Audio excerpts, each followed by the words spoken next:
بسم اللہ الرحمن الرحیم۔ وقار احمد UAE سے انہوں نے سوال پوچھا ہے، کیا دعا ہر حال میں قبول ہوتی ہے؟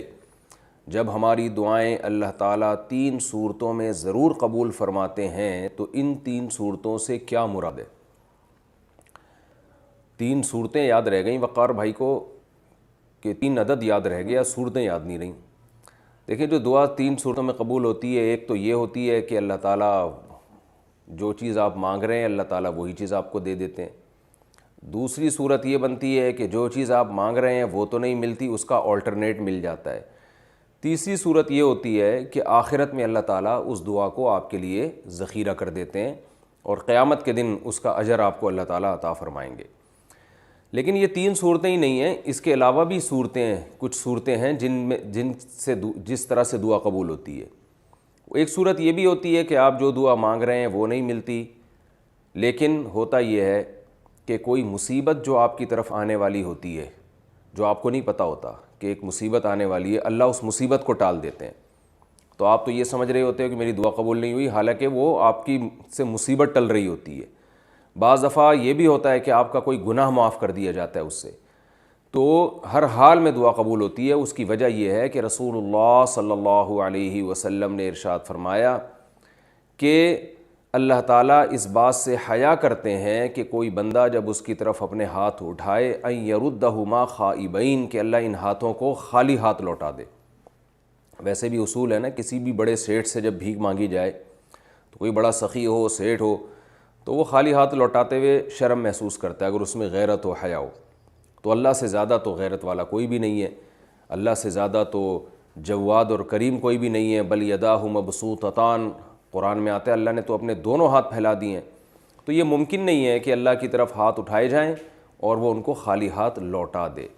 لیکن یہ جو 4 صورتیں ہیں نا دعا کی قبولیت کی، تو اس میں ایک اہم پوائنٹ کی بات یہ ہے کہ چند صورتیں ایسی بھی ہیں جن میں دعا رد بھی کر دی جاتی ہے، یہ بھی ذہن میں رکھیں۔ یعنی ہمیشہ قبول ہونے کا مطلب جب ان قوائف کو پورا کیا جائے، تو جو اللہ نے دعا کی قبولیت کے بتائے ہیں تو دعا قبول ہوتی ہے۔ اگر ان قوائف کو آپ پورا نہیں کرتے تو دعا قبول نہیں ہوتی۔ ان میں ایک کیا ہے؟ حرام کھانا۔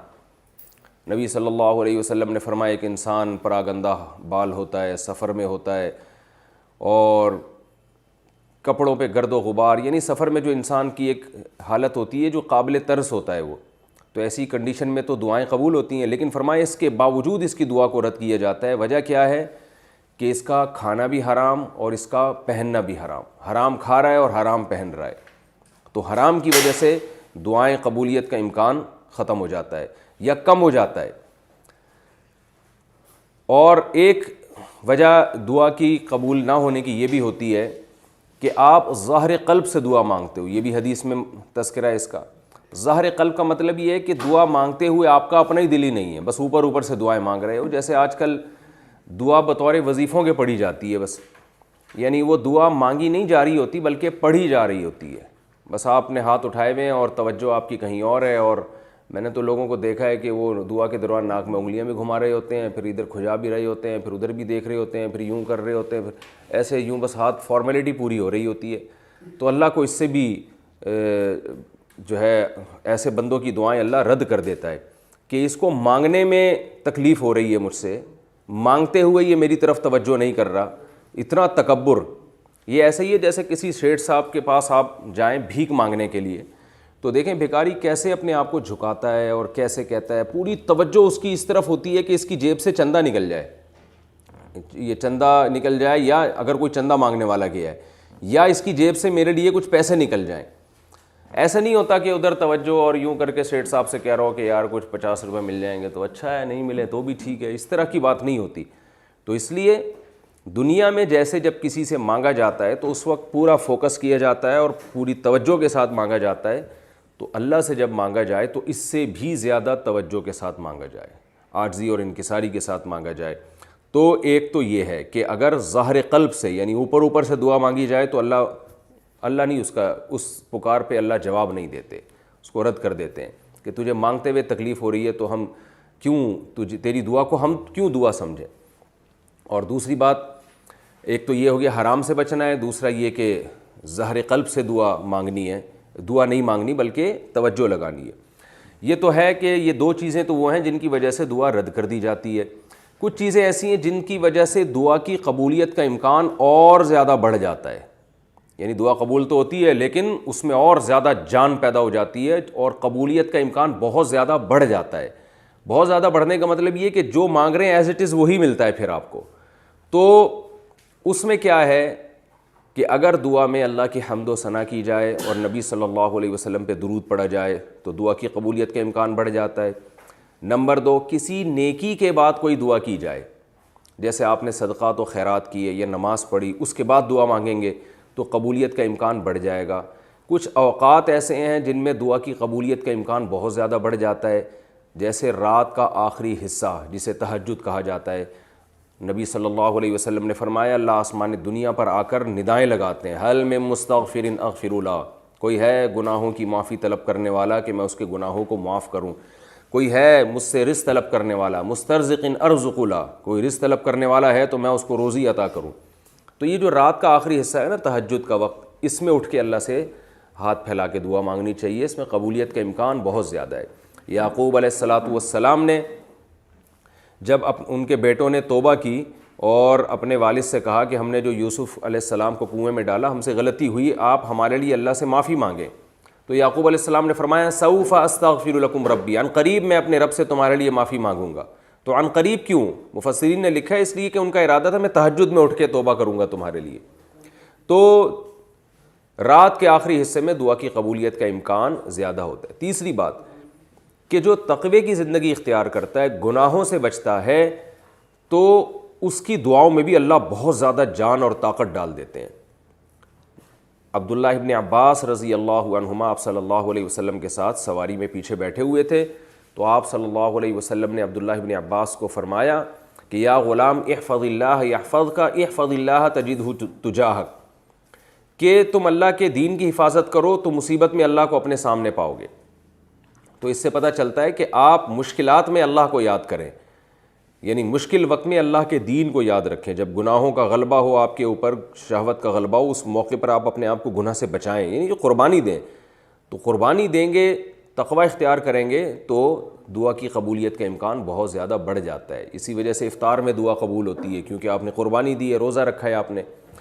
تو یہ ہے، کچھ جگہیں ایسی ہیں جہاں دعا کی قبولیت کا امکان بڑھ جاتا ہے، جیسے مسجدیں ہیں یا مسجد نبوی ہے صلی اللہ علیہ صاحبہ الصلاۃ والسلام، نبی صلی اللہ علیہ وسلم کی مسجد میں، مسجد نبوی میں قبولیت کا امکان بڑھ جاتا ہے۔ پھر بیت اللہ میں قبولیت کا امکان اور زیادہ بڑھ جاتا ہے، یعنی حرم میں۔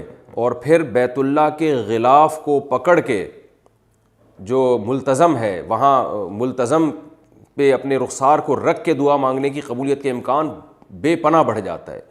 تو کچھ جگہیں ایسی ہیں جہاں دعا زیادہ قبول ہوتی ہے، کچھ وقت ایسے ہیں، رمضان میں دعا کی قبولیت کا امکان بڑھ جاتا ہے۔ تو یہ تمام چیزیں ہیں، دعا مانگنے والے کو اس کا خیال کرنا چاہیے۔ اور یہ بات خوب اچھی طرح ذہن میں رکھیں، شیطان ایک دل میں وسوسہ ڈالتا ہے، وہ یہ کہتا ہے کہ ابھی چونکہ رمضان نہیں ہے تو دعا کی قبولیت کا امکان تو چونکہ رمضان میں بڑھتا ہے تو رمضان میں دعا مانگیں گے، یا تہجد میں امکان زیادہ ہوتا ہے تو ابھی نہیں مانگو۔ تو بھائی جب موقع مل رہا ہے مانگ لیں، تہجد میں بھی مانگ لیں پھر۔ تو ایسا نہ ہو عبادت کو یعنی نیکی کو ڈیلے نہ کریں، ہو سکتا ہے آپ کو اس وقت ٹائم نہ ملے تو ابھی بھی مانگ لیں، بعد میں جب موقع ملے گا تو اور زیادہ مانگ لیں۔ تو اس لیے دعا سے بہت فائدہ ہوتا ہے۔